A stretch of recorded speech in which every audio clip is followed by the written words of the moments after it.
Beach fishing, braid versus mono, pros and cons. Hi, my name's Roger Osborne. Today I'm down at the beach with my good mate Jet. Are you keen? Yeah. Jet's a very keen fisherman, super motivated. So anyway, today we've come down here, we're going to catch a few beach worms to get started and then have a general fish off the beach. I'll be showing you all my gear, my rigs, my rods, my reels, and we'll be discussing all of our tactics. Yep. Then I'll be talking about the differences between braid and monofilament line, specifically relating to beach fishing. Stick around to the end for a free PDF download which will outline some vital keys from today's session. So if you're enjoying the videos, please make sure that you like and subscribe. I really appreciate it. Let's get started.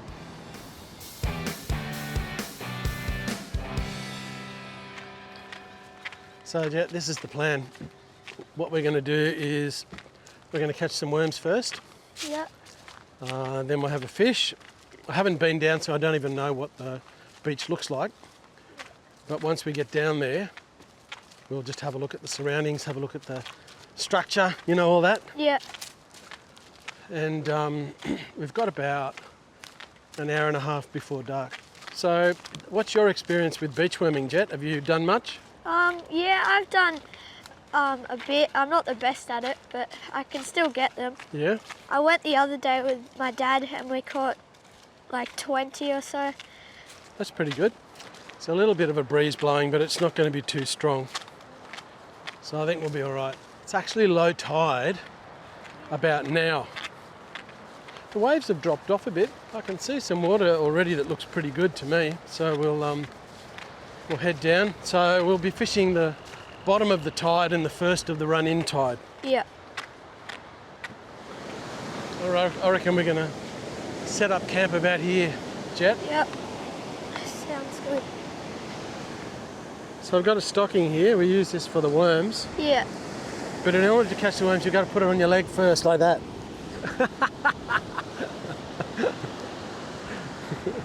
I've never put a stocking on in my life. Someone did suggest it the other day.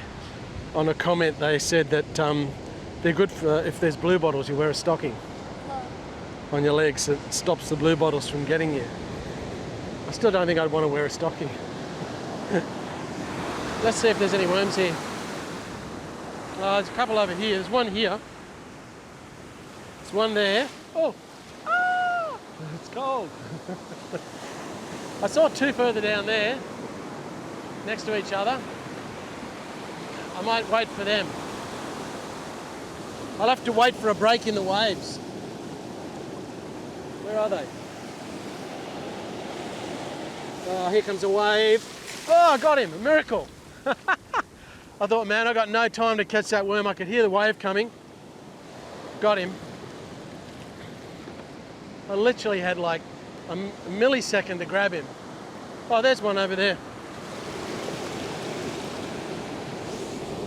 This is just a small one. He's only tiny, but it'll be enough for a whiting. It's just a little one. There's one there at my foot.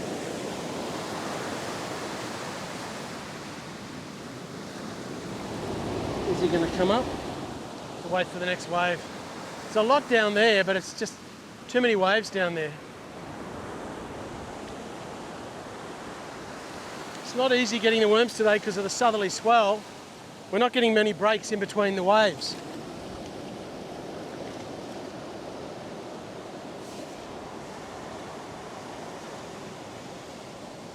When we get a break in between the waves, it's all right, but... There's some good ones there. Yeah? When there's a in between the set waves, when the set waves come, they're just washing up really powerfully and making it a little bit harder. So just going to do it for 1 or 2 more minutes and we've got enough to get started, so that'll be all right.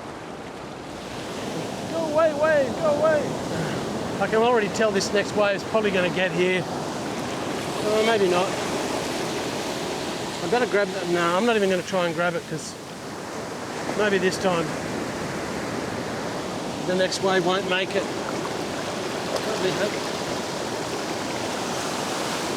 I've got to be really quick to grab this worm before this wave comes.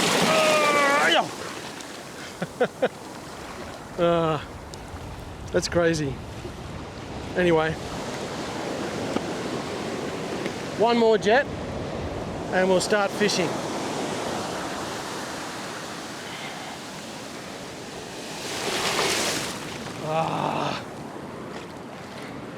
Man, you got to be quick. The wave's just about on you. Well, I think we've got enough jet to start fishing because it's going to be dark soon. So I reckon we pull the plug on the worming and have a fish. There was plenty of worms, just difficult to get to with all the waves washing up. You don't need many for bait though. The sun has already dipped down below the horizon, so we don't have a lot of time. I've already got a rod that's rigged. I might give this one to Jet because his line's not rigged up. So I'm going to put some bait on and then I'll let you take it down, you can cast it out and stuff. I got enough worms for bait, but we didn't really have much time because we were running out of daylight. We're just really having a bit of a session to catch a few fish for dinner. Still got some old worm left on this hook from my last session. Then I can unravel this worm and put it on.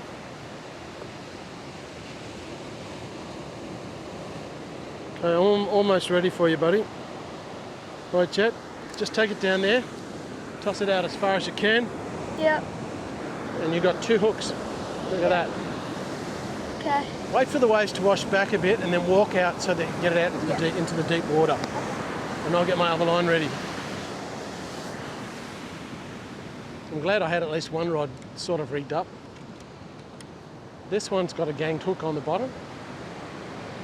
I might actually fish with a pilchard on the bottom of this one and a worm on the top. So I've whacked a pilchard on the bottom, a whole pilchard, and I've got a worm on the top. I'm going to chuck that out. I expect to get a bite. So I think maybe, where were you landing? Just like, I cast it straight out, but now it's down there. Yeah, I'll see what happens. I should get more drag with this because I've got a bigger bait with the pilchard, so if there's a current it should get impacted by that, but we'll see. I can see a bit of current just looking at it.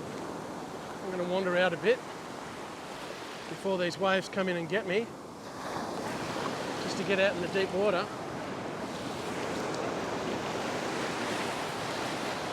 Yeah, that's not too bad. We'll just see what happens with that current. I should catch a fish out there. I'm going to stay down near the edge and hold my line up. Just get a feel for the current and see what's going on. I've got a fish. It could be. You got a fish? What, you got 2 fish? Ah. So funny.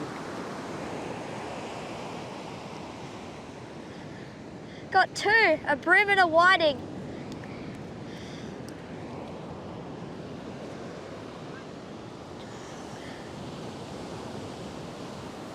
My bait's been in the water for about 1 minute. I haven't had a bite yet. And it's not drifting too much, just a little bit, which is good. So you got 2, just a bit too small, Jet. Yeah,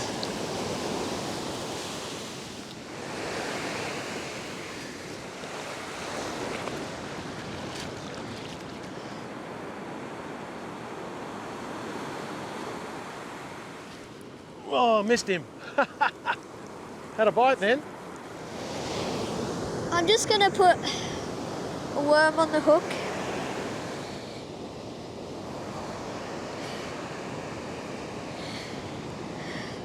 That's 1. Now I'll do the second hook. Here it is.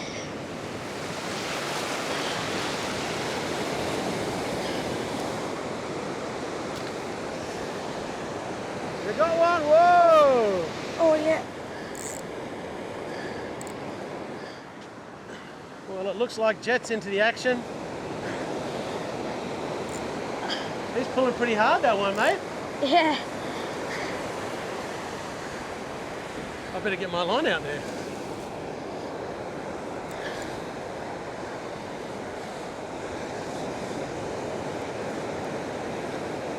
Is it taking any line? Yeah. Where are you? Oh, you're heading that way. I better go over to the left, out of your way. Well, it looks like you might be coming in with a wave.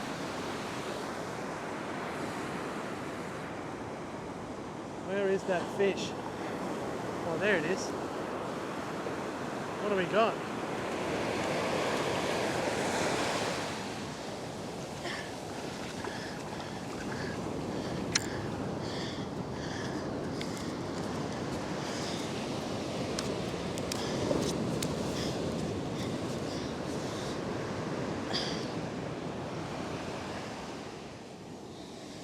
You can use them for bait and eat them, but I'm gonna let it go.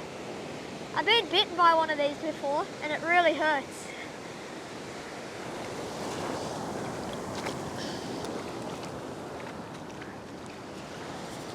So I wanted to talk a little bit about using braided line off the beach versus monofilament. And I have both braid and mono on various rods, and I've used braid down at the beach a number of times, just getting a bite. Yep. I've used braid, hang on, have I still got it? Yeah. I've used braid a number of times. My preference is definitely mono, unless I'm specifically spinning or using soft plastics. Here comes the fish, I think. Yeah, here it is. Oh, it's a nice brim. I think he's big enough, yep.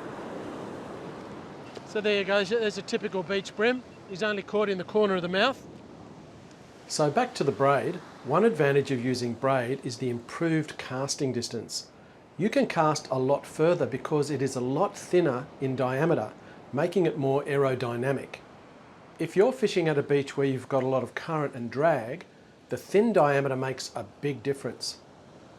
Places like WA, South Australia down near Melbourne, where you've got really long beaches, braid can be an advantage in the current.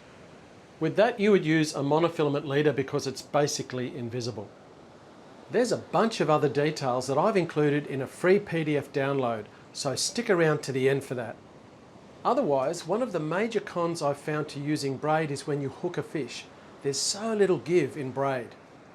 It's so rigid and I don't like the feel of it. I think it puts more pressure on your equipment. So I prefer to use monofilament, and it's not an issue with casting. I guess the positives about using monofilament line is it's a lot simpler to use. It's easier to tie knots. It's definitely got some flex and some give in it. So it's not as, braid just doesn't move a millimetre, but there's definitely a bit of give with the monofilament. I've been using that all my life, so I like it. And it's not an issue when it comes to casting distance if you use the right poundage monofilament for the task that you're doing.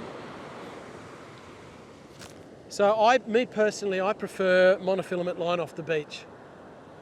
The only reason I wouldn't is when I'm using soft plastics. I wouldn't use mono with soft plastics off the beach. I'd only use braid. And the same thing if I was casting lures, I'd use braid, definitely.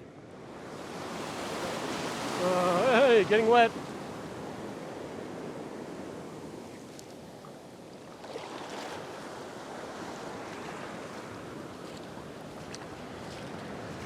Brim are a very common fish on just about every Australian beach. I used to catch a lot on the northern beaches in Sydney. Heaps, actually. Just as many as I used to catch whiting. I wanted to mention another thing about braided line and mono, is that you've got to be careful when you're using braided line. It's very easy to badly cut your fingers.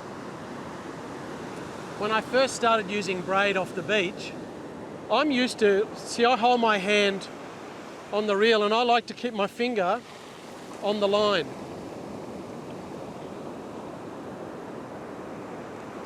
That's just a habit that I have. It's just, I have a little bit more sensitivity for feeling bites because I just like to keep my finger on the line.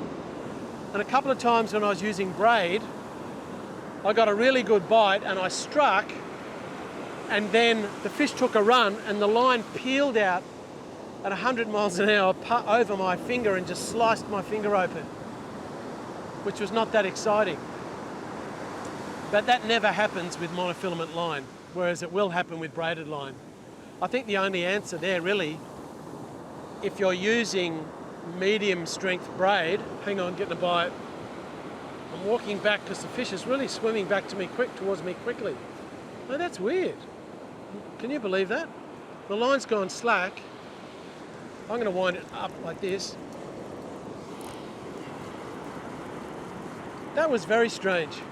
The other day someone asked me, why do I walk backwards if my line goes slack instead of just wind the reel? I find that if I wind the reel, I have less sensitivity. If I've got my finger on the line, I'm walking back, I'm actually keeping pace with the fish as it swims towards me. I'm keeping the line in the same kind of position, and I just have much better feel. If I just walk backwards with it like this, I'm really keeping in touch with it all the time, rather than me standing there and thinking, oh, the line's gone slack, and winding a little bit and thinking, oh, have I caught back up to it yet? I would rather walk back because I can just feel what's happening at the other end much better. So I'm going to wind it in and chuck it back out again. I thought I had a bite there. Something was going on there.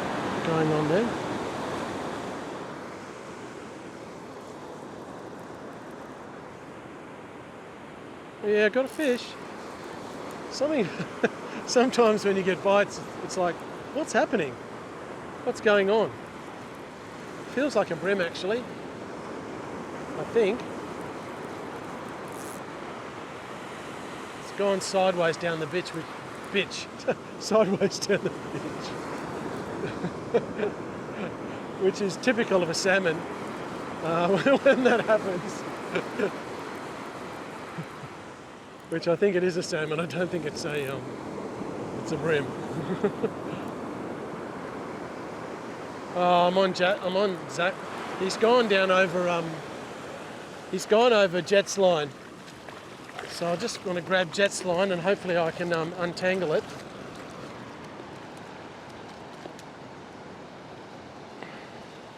Just walk up a little bit and quickly try and get this off so I can release this salmon. Just come up above the waves. Sorry, mate. The salmon swam down there. Yeah, that's okay. He did the wrong thing. Unfortunately, this guy swallowed the hook, but I'll take him home and eat him so he won't get wasted. I hooked a salmon and it went sideways and it went around Jet's line. So I didn't want to wreck both of our lines, so I cut my line off so Jet could keep fishing. But I need to re-rig now, so it'll take a few minutes. And hopefully I can get it back in the water before it gets too dark. We were not planning on fishing long after dark tonight. Just wanted to come down and get a few fish. So I need to put my torch on so that I can see. And also, nowadays I bring my glasses with me, especially at night for tying hooks. I've got pretty good eyesight for my age, but I still need glasses at night to tie hooks on. So I'll do that. I've re-rigged after that little mishap with the salmon, and I've just put a single hook on. It's obviously much quicker to rig up with a single hook. So I'm back in business. It's still just a beautiful time of the evening to be tossing a bait end into the water. I'll just head down and toss it out.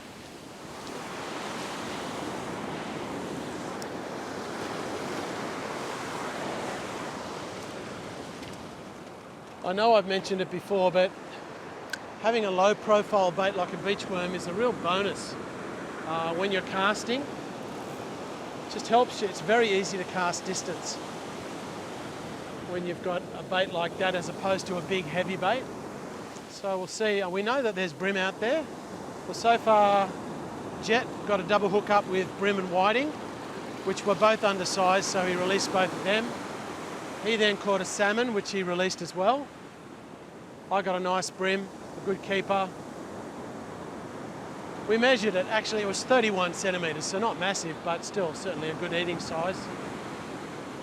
And I got a salmon So not bad action for a short session. Gets dark really early now. Something took them, the two baits. There's still a little bit on there, but on the top one, there's none. Yeah, need some more bait. I got a bit busy earlier and I didn't really get a chance to mention it, but the reason I chose this particular spot today was really based on the wind and the swell. I had a wind from the north, but it was a fairly light wind. But hang on, I'm getting a bite.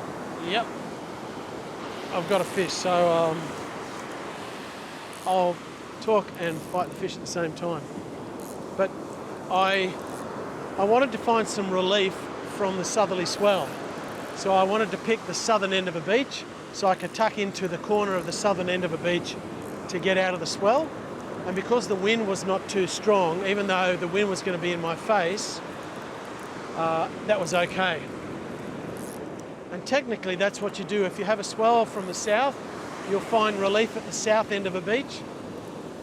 Whereas if you had the opposite and you had a swell from the north, you would find relief at the northern end of a beach. So you basically hide at the end of the beach in the direction that the waves are coming from, really. I think this is probably another salmon. Oh, hang on. That's unusual. The fish just got off in the wash. Might not have been hooked all that well. Yeah, I've got my hook back. Hardly any worm left. I think it was a salmon. It didn't really go zigzagging left to right all that much. But I'll never know what it was. So, going to whack a bit more worm on. Are you on? No, what happens is often when you cast out with the star sinker, when it first hits the bottom, it buries in the sand and gets stuck. So I just went to pull it and it's like, oh, I'm stuck on the bottom. But it's just when that star sinker spears in, first of all, it often just gets impaled into the sand. So I like to just pull it out. I brought two rods down with me. The rod that I'm using is a 12-foot beach rod rated 10 to 15 kilos. It's the one that I usually use if I've got my bigger reel with 15 kilo line on it. The reel that I've got on here is a 5,000 reel and it's spool with 20-pound monofilament line, which is just kind of a mid-range breaking strain. The other rod that Jet is using is my normal 10-foot 4 to 7 kilo rod with 15-pound monofilament. We've been using star sinkers, which is pretty much, that's all I really use off the beach is star sinkers. I used to fish with ball sinkers when I was younger, but I switched to star sinkers and I much prefer to use them because they obviously don't move around so much. And we're just using the long shank hooks because we're using worms for bait. Just felt something happening. I'm not sure if it's a wave or a bite. There's a fair bit of turbulence out there. The swell's quite big. When the sets come in, they're at least a couple of metres. This rod that I have is a fiberglass rod. I do have some graphite rods, but I like them all. Just getting a few nibbles and I just might see what's on the other end. Oh no, I think that was just a small fish that was biting then. Yep, no bait left. A little bit of weed on the line. And an empty hook. Tiny little bit of worm, that's just the head of the worm left on the line. I'll leave that there. Yep, got him. That was quick. I started walking back up the beach. Barely even clicked my line over and I had a hit straight away. So that was good. Very, very quick. Was in the water for maybe 10 seconds.